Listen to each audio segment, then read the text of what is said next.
પ્રધાનમંત્રી નરેન્દ્ર મોદીએ વધુ એક ઐતિહાસિક સિદ્ધિ હાંસલ કરી છે ત્યારે આ સિદ્ધિ બદલ વિશ્વભરના નેતાઓએ તેમને અભિનંદન પાઠવ્યા છે।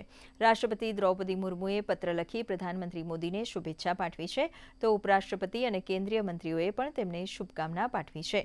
ભૂટાનના પ્રધાનમંત્રી ટી ટોબ્ગેએ તેમને પોતાના મિત્ર, ભાઈ અને માર્ગદર્શક ગણાવ્યા છે। શ્રીલંકાના રાષ્ટ્રપતિ અનુરા કુમારા દિસાનાયકે બંને દેશો વચ્ચેના મજબૂત સંબંધોને વધુ ગાઢ બનાવવાની પ્રતિબદ્ધતા વ્યક્ત કરી છે। સાથે જ મલેશિયાના પ્રધાનમંત્રી અનવર ઇબ્રાહિમે આ સિદ્ધિને પીએમ મોદીના સમર્પિત જાહેર જીવન અને નેતૃત્વનું પ્રમાણ ગણાવ્યું છે।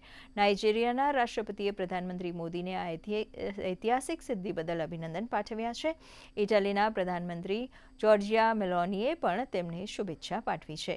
માલદીવના રાષ્ટ્રપતિએ પ્રધાનમંત્રી મોદીને ભારતના સૌથી લાંબા સમય સુધી સેવા આપનાર ચૂંટાયેલા પ્રધાનમંત્રી બનવા બદલ અભિનંદન આપ્યા હતા।